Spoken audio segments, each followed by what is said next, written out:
On the surface, I had everything: a comfortable upbringing, financial stability, and parents with reasonably open minds. But beneath the facade of comfort lay a secret that only one person knew: my older sister, Jessica. She was my closest confidant and, more importantly, the architect of my double life. She didn't judge, she offered help. Thanks to her, Matthew was slowly, step by step, transforming into Chloe. She was my indispensable guide to the person I was meant to be. But that world shattered. Nearly 4 months ago, she was killed in a senseless auto accident. And now, without her architect, I was left alone, profoundly adrift with a secret I could no longer hide, and a body undergoing an irreversible change. I had moved into Jessie's larger bedroom, and, under the pretense of wanting to keep her memory close, I managed to retain her entire wardrobe, all the clothes, shoes, jewelry, makeup, and styling tools. My parents seemed to accept the gesture. Like many women her age, Mom took prescribed estrogen tablets. Driven by my deep thirst to feel truly feminine, I started taking one of her pills daily just before Easter. I was fully aware of the hormonal consequences for a biological male, but I willfully shoved that knowledge into the background, forgetting it until the middle of the following school year's first term. The changes became undeniable. My skin, now hairless from the eyebrows down, had become noticeably clearer and softer. I realized my strength had diminished. I could no longer lift the weights I used to manage. My favorite jeans were suddenly tight across the rear, but loose at the waist. Most dramatically, I had the unmistakable swelling on my chest of two budding breasts. The effect of the hormones had fully manifested, sculpting me into the body of a young woman. I typically favored preppy clothes, but the baggy grunge aesthetic offered the perfect concealment for my rapidly changing figure, so I reluctantly adopted it. I despised the look, but I had no other choice. As soon as I grasped the reality of my metamorphosis, I began experimenting with Jessie's clothes, discovering that most pieces fit remarkably well. Her bras, especially the push-ups, gave me the convincing appearance of nicely formed breasts, even though mine were still tender bumps. Nearly all her dresses, blouses, skirts, and shoes fit me like they were custom-made. I spent hours trying on everything in the closet, becoming quite skilled at presenting a young girl's image to my mirror reflection. Around this time, I noticed my facial hair was much finer, and my voice, always a high tenor, hadn't deepened but remained unchanged. By the midpoint of the second term, with graduation just 2 months away, I had developed a full A-cup bust. Taking my own measurements beneath my loose clothing confirmed a figure of 36, 25-36. I had also started wearing panties, because my own briefs were simply too uncomfortable now, which is ultimately how I was exposed. The revelation. The moment my foolishness was discovered, I was a mere 5'7" tall, weighing about 140 pounds, with brown hair I'd let grow longer and green eyes.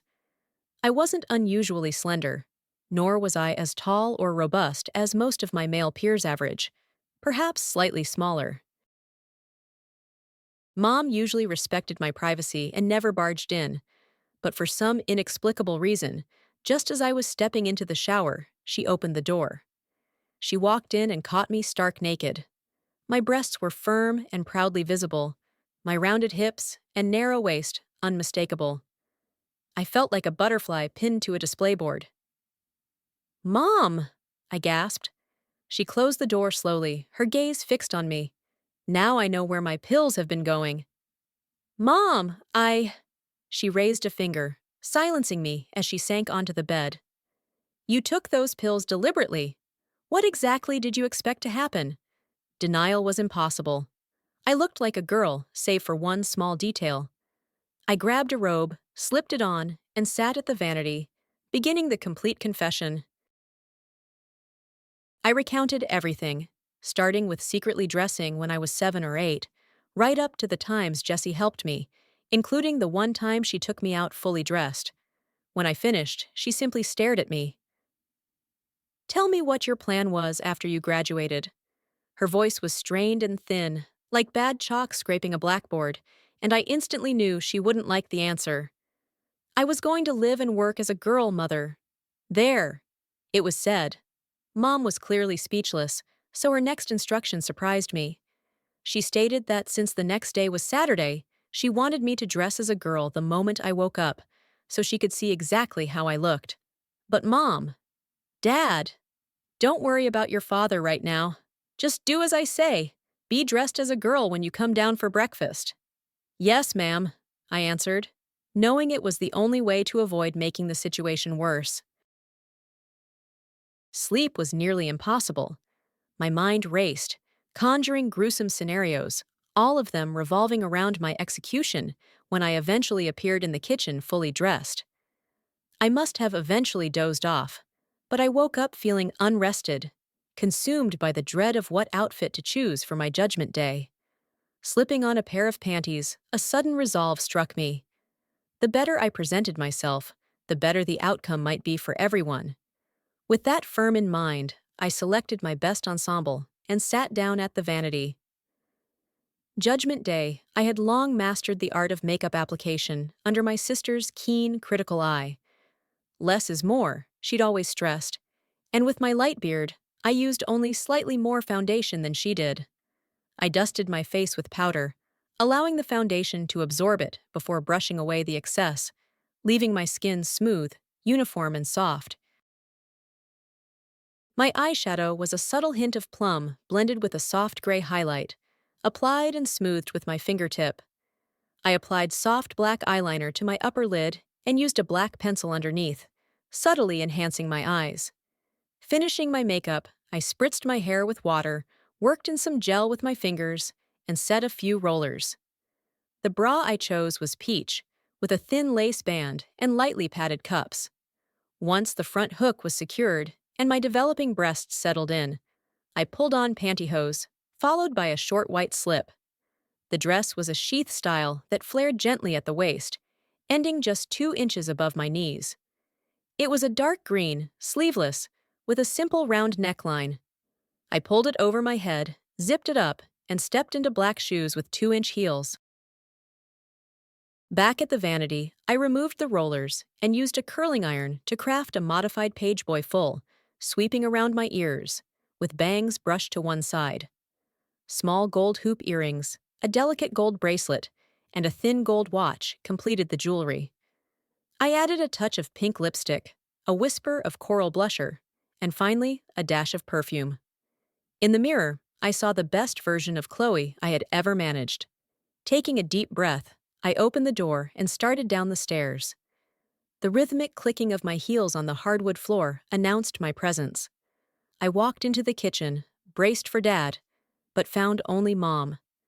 Standing before her, fully transformed for the first time, I desperately wished for invisibility as her piercing blue eyes scrutinized me from head to toe and back again. She motioned for me to sit down. "You look very nice, dear. Better than I had expected, in fact." Mom's steady gaze confirmed my fear. She had a plan, and I likely wouldn't enjoy it. When you started wearing panties every day, they appeared in the laundry right about the time your briefs disappeared. I assumed it was a harmless way for you to feel close to Jessica, and chose to ignore it. When I told your father what you've done, he admitted he suspected something was amiss, though he didn't know the extent. Now that we both know, we have to determine the next steps. It is virtually impossible for you to continue living as a boy, with a body like yours. That means you must become the girl you told me you wanted to be. Have you considered college?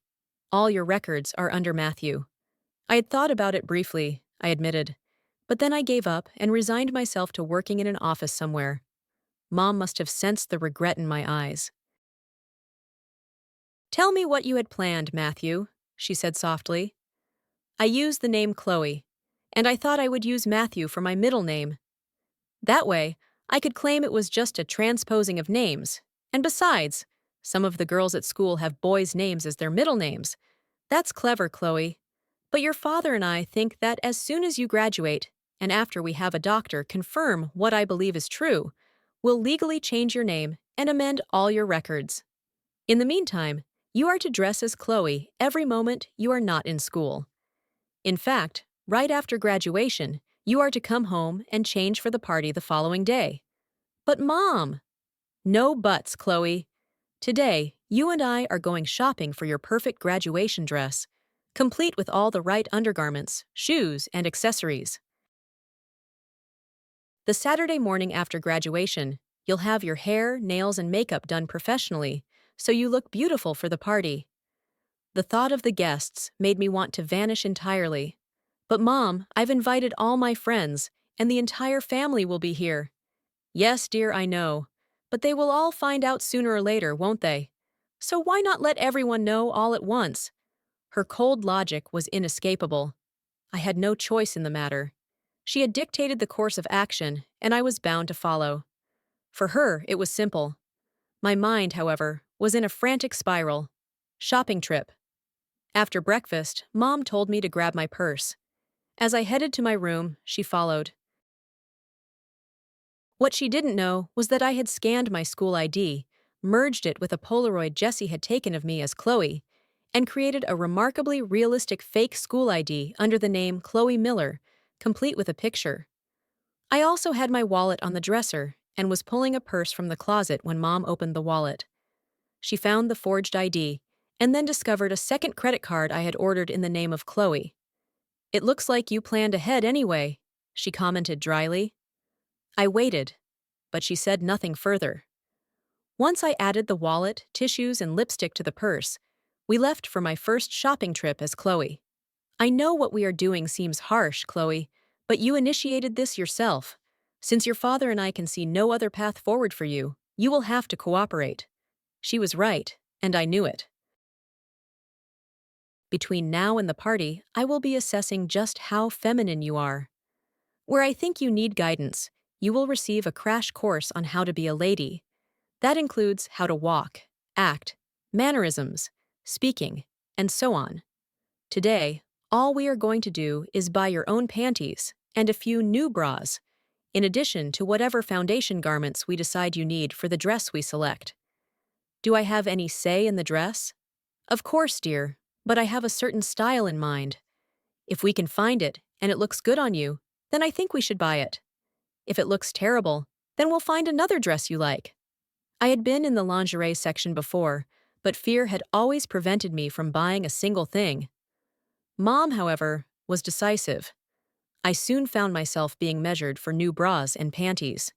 "You really should have your own undergarments, Chloe." "It's unsanitary to wear another woman's panties, even if they have been washed," I retorted, an unprecedented act of defiance toward my mother. She stared, but conceded the point. After we purchased 3 new bras and a dozen pairs of panties, Mom agreeing that I needed my own foundation garments, we moved to the dress department. Mom quickly zeroed in on the dress she envisioned, but when I tried it on, it was a disaster. It made me look like an adult squeezed into a child's garment, a point I made forcefully. "You'll wear what I tell you, young lady," she insisted. "Not that, Mother." I looked like a grown-up dressed in something only a 5-year-old would wear. "I will not let you humiliate me like that.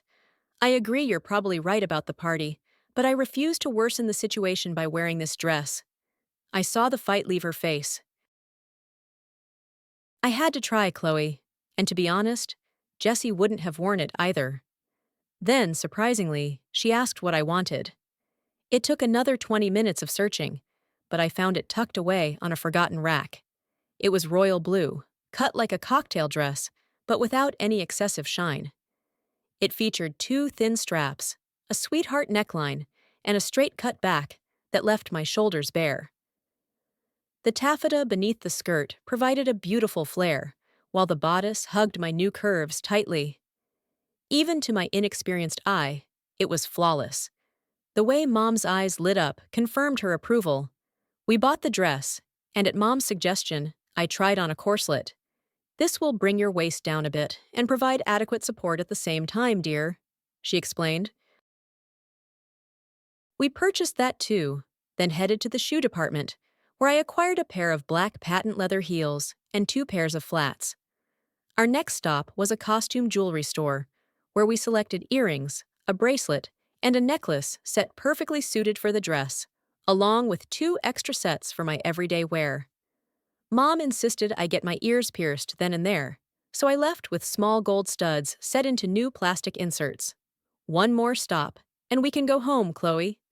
That final stop was a makeup counter, where I had my colors analyzed and a personalized makeup kit created. A new daughter. On the drive home, we stopped for lunch. What is Dad going to say when he sees me like this, Mom? I don't know, but I can tell you he won't get violent. That's not his way. But you know that. He's distressed, of course, because he had great hopes for his son.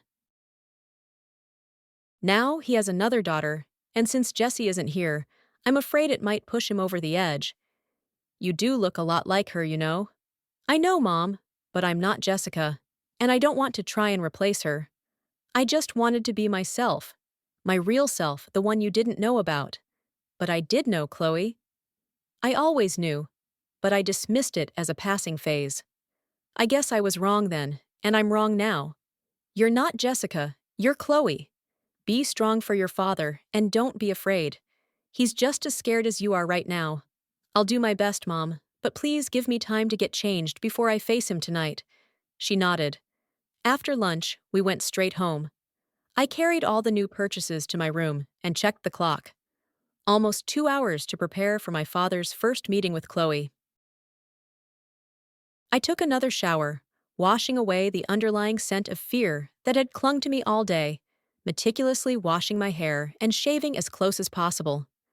I applied lotion, feeling the soft, supple texture of my smooth, clear skin, the skin of a teenage girl, not a teenage boy. I put away the new underwear, keeping out the pair I planned to wear. I stepped into the panties, snugging them to my waist, then wrapped the bra around my chest. After fastening the front hook, I pulled it up, settling it into place. I was just sitting at the vanity when Mom walked in. "Let me help you." She sat beside me and showed me different makeup techniques. By the time she finished, combining Jessie's lessons with Mom's suggestions, all traces of my facial masculinity were gone, replaced by the features of a very pretty young girl. The look Mom suggested was similar to what I'd been doing, but with better suited colors. I did all the applications, with Mom directing me, and her guidance proved flawless. Next, she wet my hair again and began setting it in rollers with gel. I then endured 30 minutes under the plastic cap of the hairdryer before she allowed me to dress. She offered to help me dress, but I declined, and she left the room. I sat on the bed and carefully pulled on my pantyhose, making sure to tuck myself before pulling on the padded panty brief. I slipped on one of Jessie's dresses, a new one she hadn't worn before her death. I struggled with the back zipper, as I always did, but as it finally closed, I felt the material hug my form.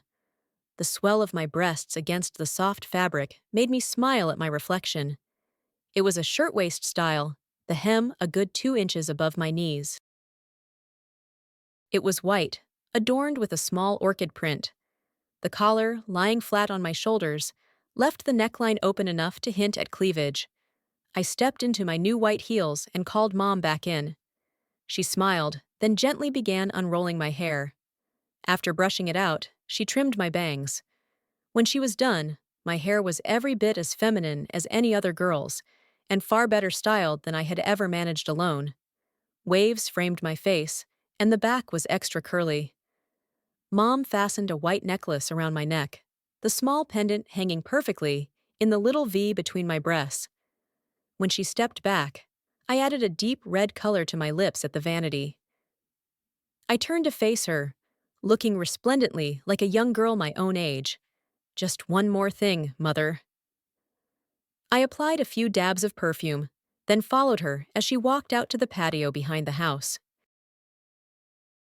With every deliberate step, I felt the skirt material swaying. The delicate taste of the lipstick and the scent of my perfume enveloped me, making me feel more genuinely feminine than ever before, yet terrified of my father's reaction. "Ready?" Mom whispered. I nodded, gripping her hand, tightly squeezing it. Really, as we walked down the stairs and out to the patio where Dad was waiting. He looked up, then slowly stood. His eyes swept over me, A comprehensive inspection from my hair to my shoes, pausing briefly on my breasts before meeting mine. Then he delivered a shock. "Since you're all dressed up, and looking very pretty, I might add, we can't let all this effort go to waste. I made reservations for dinner at your favorite place, but before we go out, I need to know your name. I can't very well call you Matthew, can I?"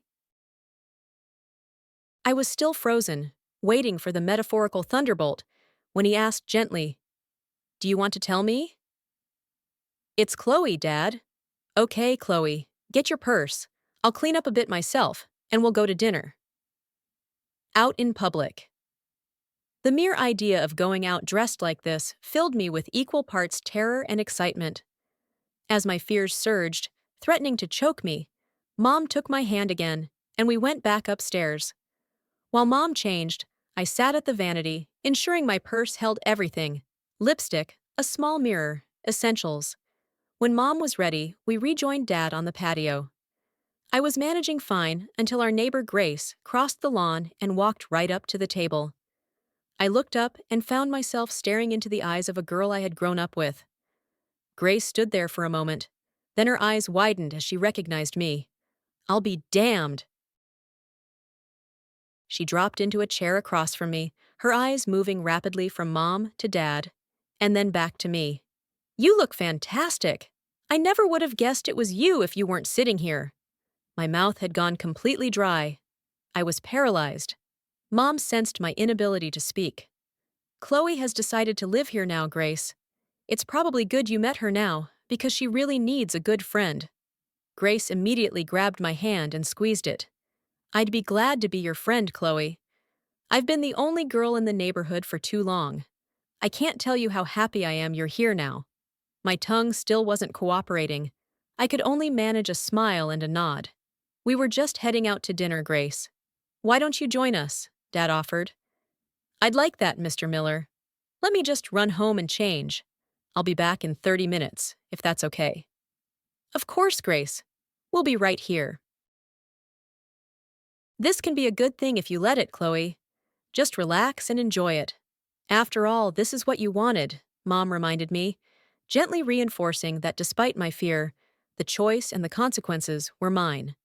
Dad remained unusually quiet, though I noticed him looking at me several times, with a look of stunned surprise.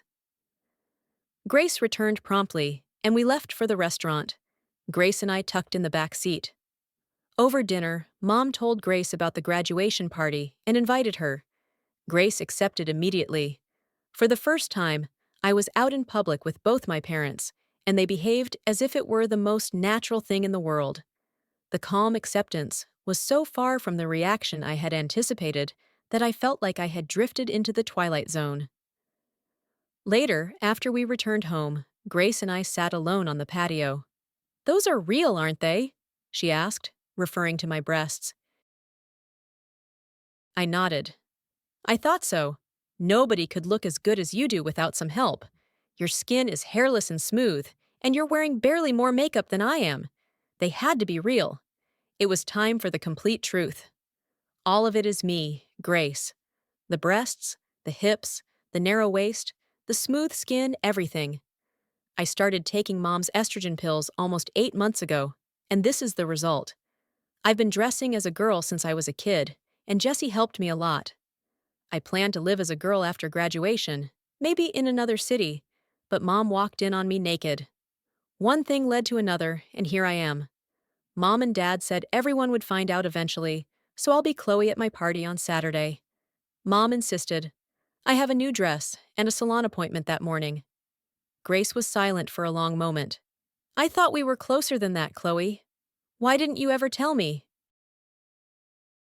"I was afraid, Grace. If you had gone crazy and told everyone at school, then what? How many boys do you personally know who want to be girls?" "None," she admitted. "That's exactly my point. I had to keep it a secret. Not even my parents knew until a few days ago, and they only found out by accident. It's okay, Chloe." As she stood up to leave, she promised to come over the next day. The gaffe I slept better that night, though visions of people laughing at me continued to surface. The more they appeared, The more I knew, the only defense was to look as flawlessly feminine as possible every time I dressed as Chloe. The following morning, I wore shorts, a top with no bra, sandals, and makeup. The braless look was a first, emphasizing my new status perfectly and leaving no doubt that I was female, or at least as close as I could get, inside and out.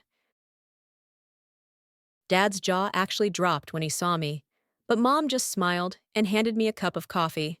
Later, after Mom and I finished the dishes, Grace arrived. "I have something for you, Chloe. Let's go to your room and I'll show you." I led the way, and as soon as the door was shut, she opened her purse and pulled out a strappy, flesh-colored garment. It's a dancer's belt.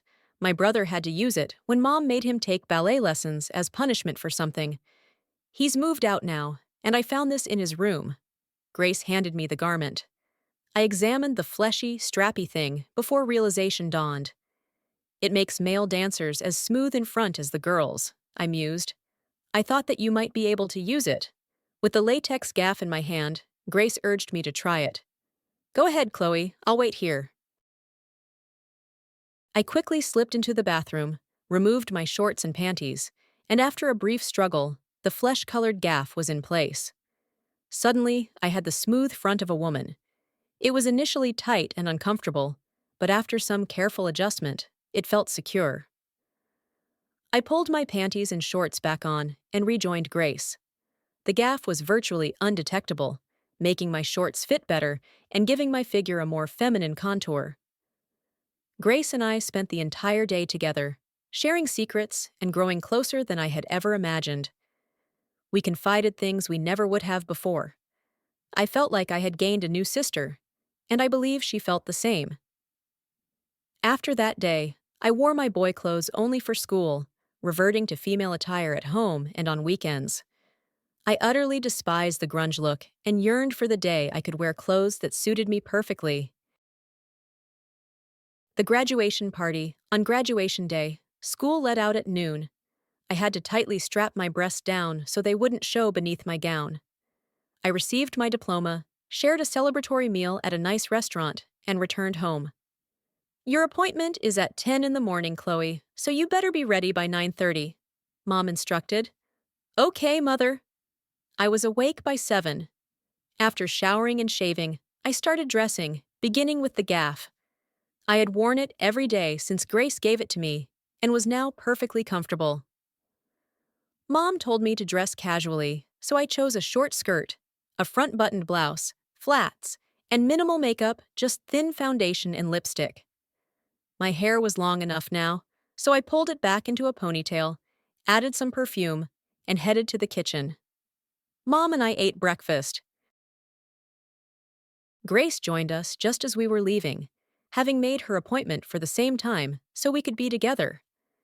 This was my first time in a salon, and I didn't know what to expect, though both Mom and Grace assured me I would love it.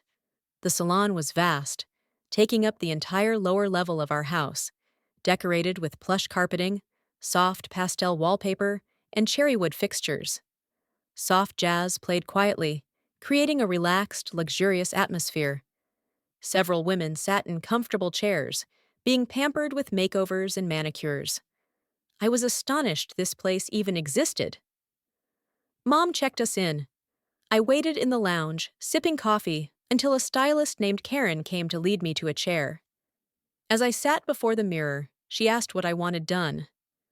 I'm not sure. My graduation party is later today, and I want to look as nice as possible. Then you want the works.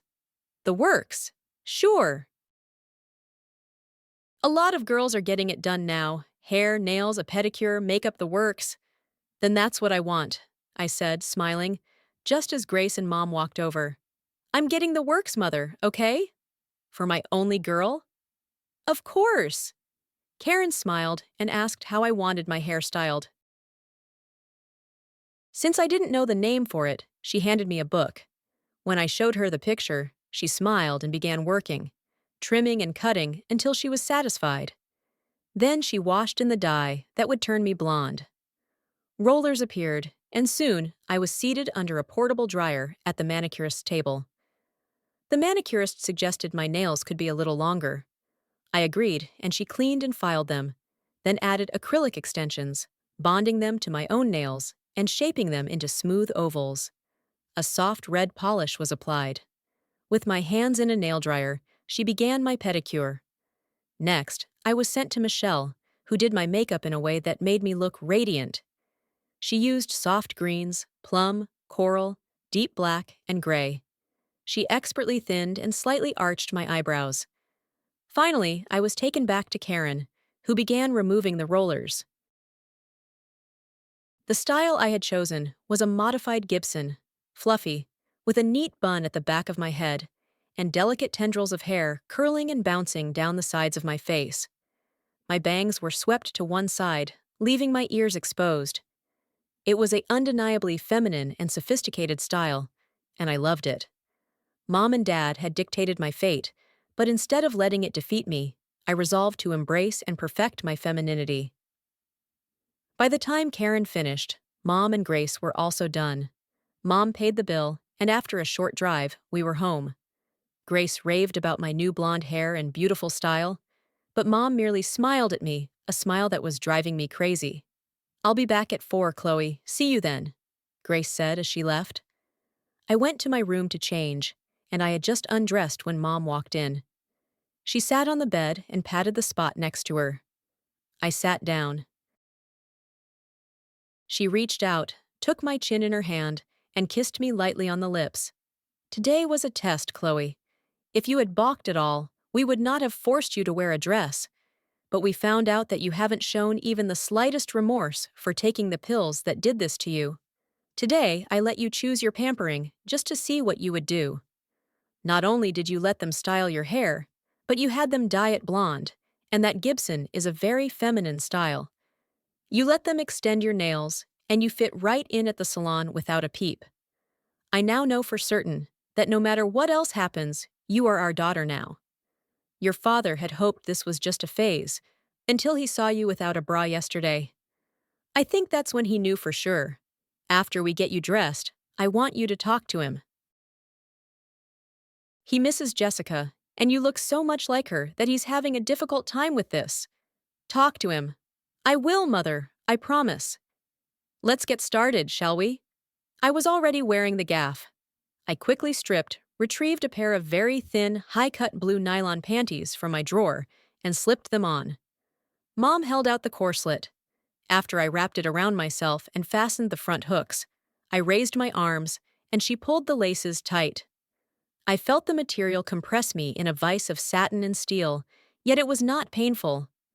My waist cinched down to 23 inches, and my breasts settled perfectly in the bra cups, held by the tension and a stroke of luck.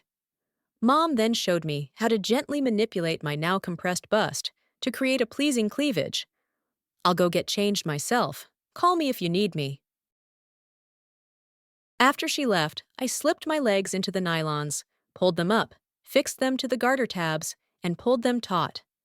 I slipped the royal blue dress over my head. Once it was settled on my shoulders, I zipped it up. In the mirror, I saw the woman I aspired to be, not the scared girl or boy from just a few days ago. My feet slid easily into the black heels. I went to my jewelry box and retrieved the set we had bought for this dress. Royal blue earrings circled with gold, a choker-style necklace with a matching pendant, 2 rings on each hand, a thin gold watch, and a gold bracelet. I touched up my lipstick, applied more perfume, and, after one final check in the mirror, stepped out of my room. Dad was standing on the patio, his back to me. "Daddy?" I hadn't used that term since I was about 6, but it felt right now. He turned to face me, and again, his eyes swept over my figure. "You look radiant, Chloe. You're simply beautiful." "Dad, I'm not going to try and replace Jessica. I can't. But I can't truly be myself either, unless you tell me I can." I waited for a response. Instead, he suddenly pulled me into his arms and held me tight. We stayed silent, savoring the shared moment. "I had hoped for a son," he finally murmured, "but a daughter can be just as much fun. We can still do things together, just like before. You'll just be dressing differently now." Sure, Dad, just like before. I hugged him tightly and kissed his cheek, leaving a faint trace of soft red lipstick. He still had his arm around me when Grace arrived. Holy cow, girl! You look fantastic! She exclaimed. Though she was being polite next to her, I felt clumsy. I appreciated the gesture. Grace had the whole package: a firm, petite body, auburn hair, blue eyes, and an engaging personality. The party Grace and I helped Mom set up the buffet, while Dad filled a tub with ice and sodas. Everything was ready, with about a half hour before the first guests arrived. It'll be okay, Chloe. Dad sat next to me and offered a reassuring smile. You're just too feminine looking for anyone to criticize you. Stand tall and be proud today. If you look ashamed, everyone will wonder why. But if you show no fear or shame, they'll accept you much more easily. I agree, Chloe. Do what your dad says, Grace affirmed. Their encouragement gave me the exact courage I needed. At that moment, my grandparents walked in. When Grandma saw me, I thought she might faint. Jessica! But Mom quickly took her arm and helped her sit down. Mother, this is Chloe. There's been a change in our household. She used to be Matthew, but she confided in us, and after some discussion, we agree with her decision. I stood there waiting. Grandma finally composed herself, examined me carefully, and then smiled. You had me going for a minute, child. You look so much like Jessica that I know, Grandma. I understand. She stood up, held me at arm's length, and then hugged me tightly. My grandfather had stood watching the entire time. When Grandma released me, I looked at him, and he reluctantly, I thought, opened his arms for a hug. Right after that, most of the guests began to arrive. Like a good hostess, I stood near the door and greeted everyone. Some school friends recognized me. Most didn't. But within minutes, the news had circulated. Most people were polite, but it was impossible to ignore the suppressed giggles and indiscreet pointing. All I could do was hold my head high and try to ignore it, even though I desperately wanted to shrink away. It seemed the girls accepted me as a girl more readily than the boys, so I stayed close to Grace and a few other girls. My Aunt Marie and cousins Megan and Katie didn't bat an eye, but my cousin Brad was, predictably, a complete jerk. From the moment he saw me, he was making cruel remarks and trying to provoke me. It escalated until his mother and my dad sternly warned him to be quiet or leave. He quieted down slightly, but his snickering and malicious expressions sent the same hateful message. Lacking the benefit of growing up female, I was missing a lot of subtle social cues. It was Grace and another girl, Valerie, who pulled me aside. Jake has been watching you since he got here, Chloe, Valerie whispered. I bet he wants to talk to you but is afraid. I started to turn to find him, but Valerie stopped me. Don't look for him, silly. Let him come to you. At that exact moment, Brad started on me again, louder this time, deliberately drawing attention. A goddamn fag, if you ask me. She's a he, and we all know it. Maybe we should all— That was all he managed before Jake stepped up and punched him square in the mouth. Brad, foolishly, raised his fists, but since Jake was half a foot taller, 2 years older, and 50 pounds heavier, the outcome was guaranteed. Jake hit him twice more, and by the sickening sound of it, Brad's nose was broken. Brad was collapsing to the ground when Jake simply walked over and stood protectively next to me. Any more of that, tell me, and it'll stop, Chloe. His face was rigid, his mouth a thin, tense line, as he watched Brad struggle to his feet, clutching his nose. Dad and Grandpa rushed over and helped Brad inside. Mom raised her hands, and the chatter instantly ceased. She motioned for me to stand beside her. I had no idea what she was about to do or say, but her anger was palpable. Listen to me, please, she commanded. You have just witnessed a taste of what Chloe is up against. She chose to do this today, with all of you her friends and family, for a reason.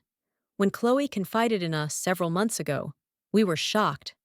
But after talking with her, we began to understand her needs and desires much better. Her father and I support her, and will always stand by her, no matter what. All day, she managed to ignore the giggles and whispers, but Brad's actions showed us all that bigotry is still alive and well. Sadly, only one of you stood up to him. Chloe is our daughter. She counted on you to be her friends. Are you? I stood there, waiting for someone to break the charged silence. Grace was the first, walking over to hug me. Then, one after another, the other kids followed, until only Jake remained. Grace gently nudged Mom, and they moved away, leaving me alone with him. Even in my heels, he was taller, and I had to tilt my head slightly to meet his eyes. Without warning or a hint, he leaned down and kissed me right on the lips. It was the softest touch, a mere whisper, but it sent shivers down my spine. I'll be your friend, Chloe, if you let me. Inside, a war raged between my 17 years as a male and the overwhelming desire to be treated like the girl I was, fulfilling a dream I'd held for years. I was speechless, my knees shaking, as he mentioned wanting to take me out later, after the party. Grace mercifully saved me, dragging me over to join Valerie, Natalie, and Cheryl. Your mom was terrific, Chloe, especially after Jake knocked that kid on his ass, Valerie exclaimed. Thanks, Valerie. Mom can get pretty fired up when she's mad. Want to tell us about Jake? Cheryl, one of the most popular girls, asked. Her support felt like a huge win. There's nothing to tell. Brad got out of hand, and Jake punched him.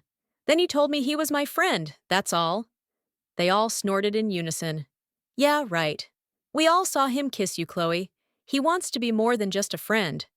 Believe me, I saw the look in his eye, and he really liked what he saw, girl. Natalie, the most pragmatic one, stated it plainly.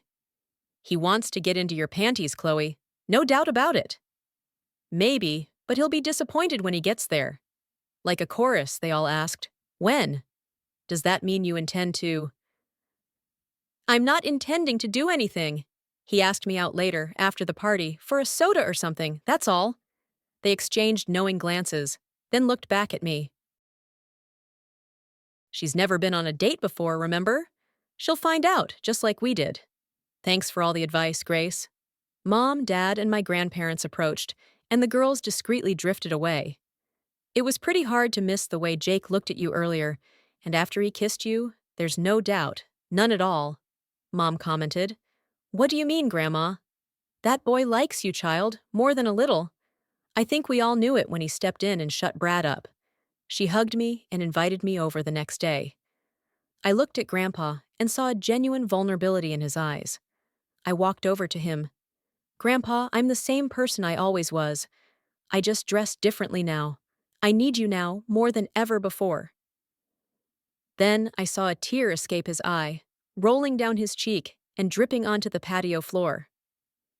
I don't understand this at all, but your mom and dad tell me you don't either. I guess we'll all have to work on it together, won't we?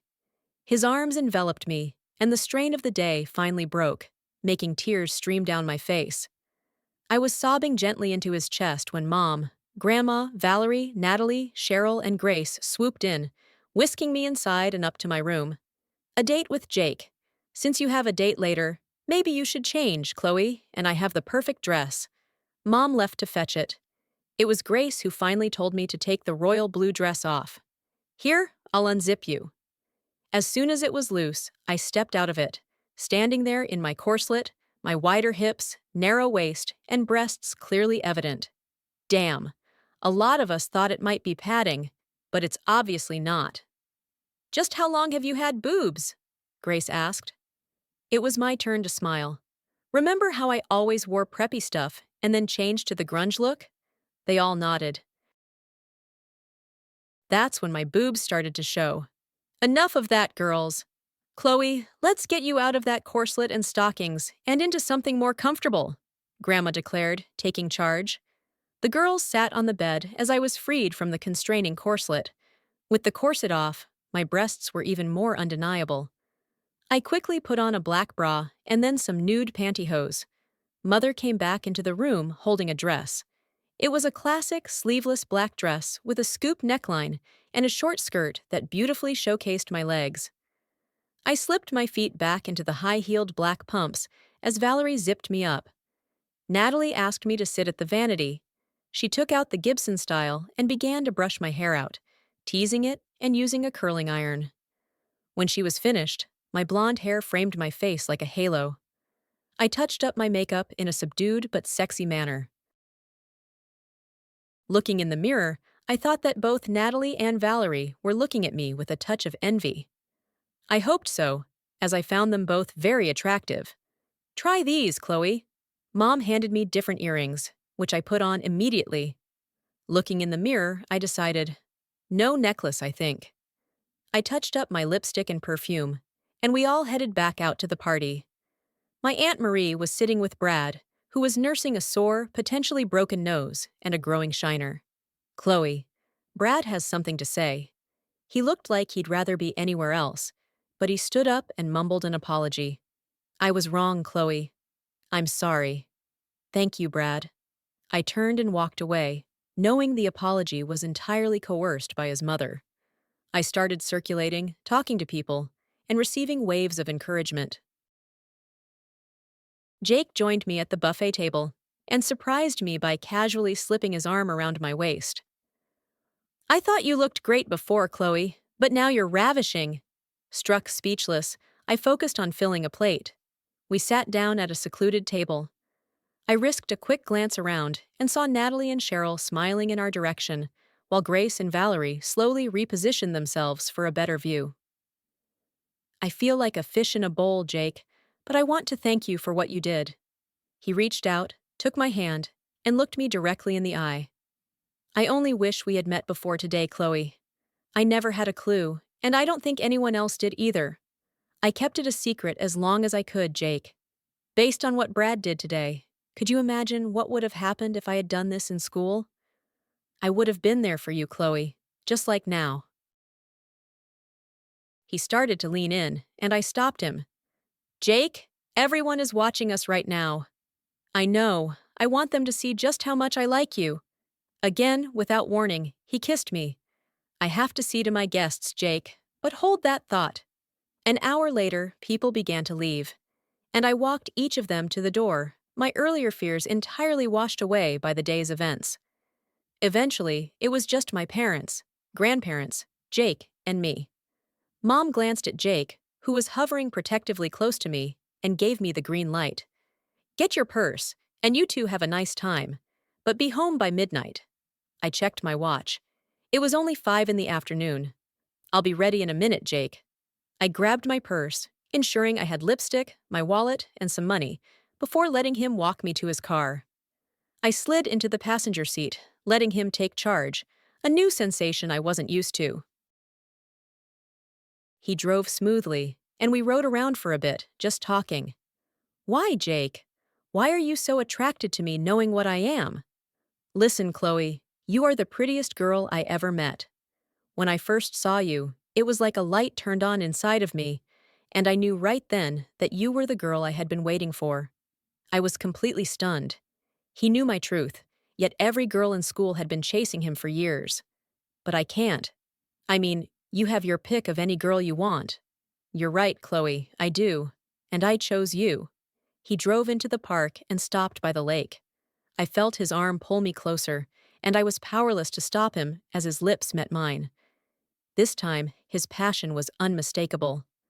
I tasted his tongue, but when his hand found my right breast, I instinctively stopped him. His touch sent tingles through me, and I desperately wanted more, but I simply wasn't ready yet. Having someone treat me this way, it was a fantasy I had cherished for so long, and now, coming true in his arms, it was overwhelming. Every notion I had about myself shattered when he touched me, and I felt my body responding to him. His hand found my breast again, massaging it, making the nipple harden and push out against my thin bra and the fabric of my dress. Ecstasy flooded over me as Jake gently caressed me. When I turned to face him, he whispered softly in my ear. Being here with him was the final barrier for me. I had allowed another male to touch me, kiss me, and caress me. As a male, I never would have permitted this, but as a woman, I felt a powerful desire to make him mine. He asked me to touch him, but I couldn't bring myself to do it. That's okay, Chloe. We have plenty of time all of our lives, in fact. Just what does that mean? It means that now that I've found you, I intend to marry you. But I'm only 17, and I still have college. So do I, Chloe, but I'm a patient man. I can wait. To emphasize his point, he pulled me closer and kissed me again, and I melted against him. I'm certain I had more hormones flowing through me at that moment than at any other time in my life. Later, we stopped for a snack before he drove me home. That night, lying in bed, I replayed the entire day in my mind and decided Jake might be right. Maybe we were destined to be together. Time would tell. The next day, Mom and I talked, and she gave me the do's and don'ts of dating. After college, you'll have plenty of time for the rest of that, Chloe. But right now, I think you're too young. She had clearly figured out what had happened between Jake and me and gave me the expected lecture. The doctor and the lawyer, I called the doctor, and he'll see you first thing in the morning. Then we are going to see a lawyer about changing your name and so on. I told her I would be ready. I had just woken up but was still in bed when Mom came in and told me to wear something pretty, so I began selecting my outfit for the day. Knowing we were seeing the doctor first and the lawyer later, I chose a dress that was light gray with a pleated, somewhat sheer, lightweight skirt. After a shower, I slipped on my best pink panties and the matching bra. I sat on the bed and pulled on my pantyhose. At my vanity, I applied subtle makeup just enough to enhance my looks without making me appear overdone. When I put on the gray dress and adjusted the matching belt, it truly made me look as if I had a wonderful figure. As I walked to the mirror for a final check, the pleats in the skirt swayed gracefully, and I was genuinely amazed at how feminine the dress made me look.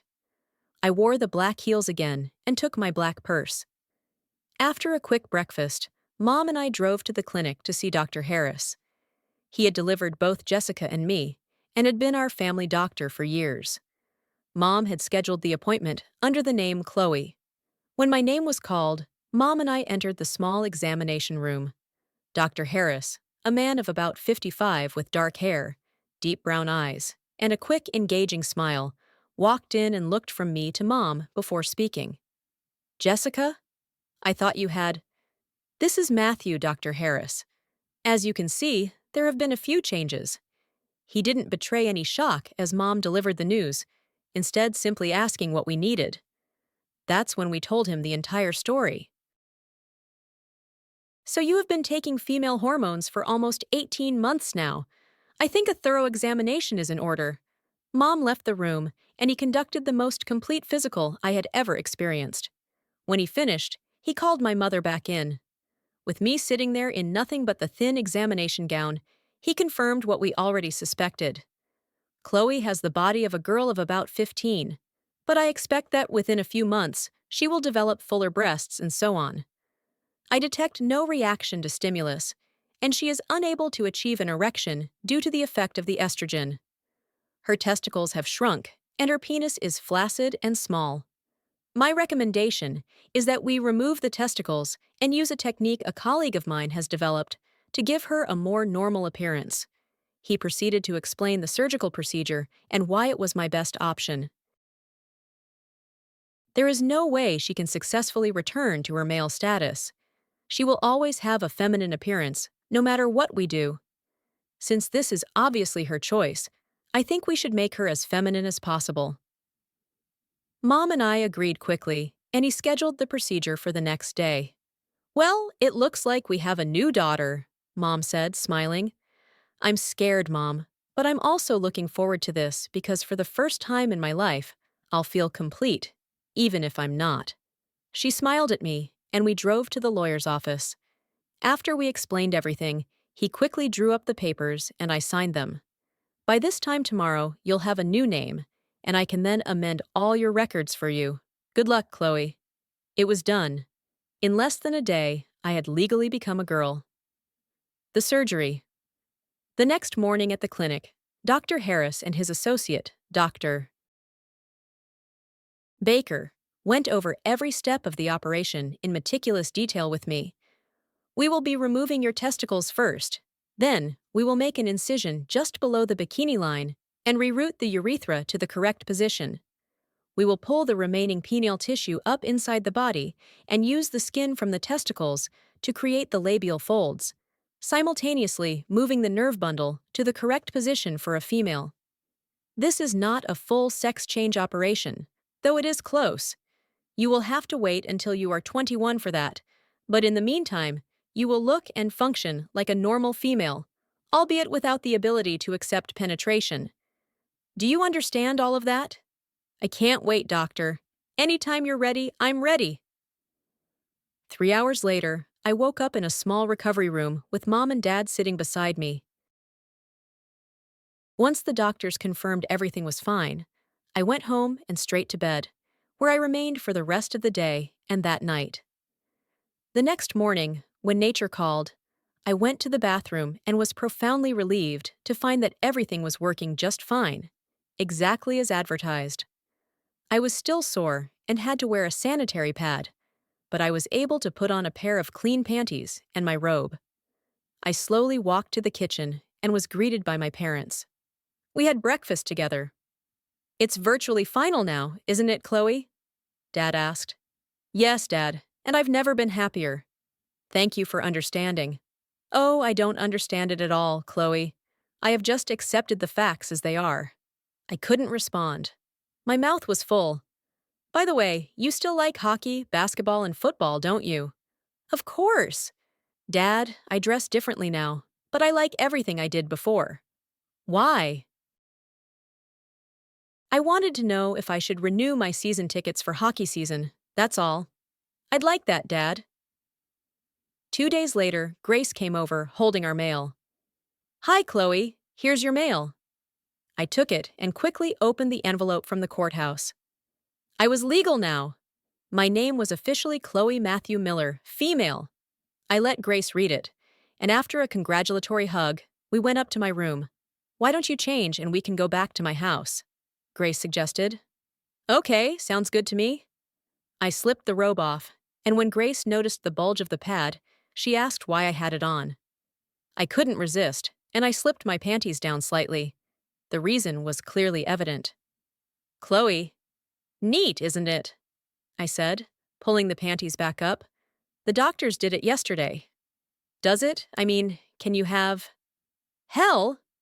No, I can't have sex well. Not vaginal sex anyway, but the rest works just fine." I pulled on a skirt, slipped on a bra and a blouse, ran a brush through my hair, and stepped into my flats. As we walked over to her house, I explained the procedure. "They didn't use stitches, Grace. They used that new surgical glue instead. Dr. Harris said it will let me heal quicker and be less noticeable." In her house, I walked right past her mother and into Grace's room, something I would never have been permitted to do before. Just as I was about to sit on the bed, her mother walked in. "I'm not sure that you should be in here, Chloe." "It's okay, Mother. She had the surgery a few days ago, and she's just like me now," Grace insisted. Mrs. Green looked at me, doubt etched across her face. "Call my mom, Mrs. Green. She'll confirm it for you, or I can do it myself if you like."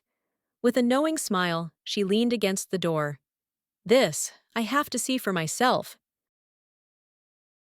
I looked at Grace, then pulled up my skirt and slipped my panties down. The expression on Mrs. Green's face was priceless. "I see. Well, it's okay for you to be in here, I guess."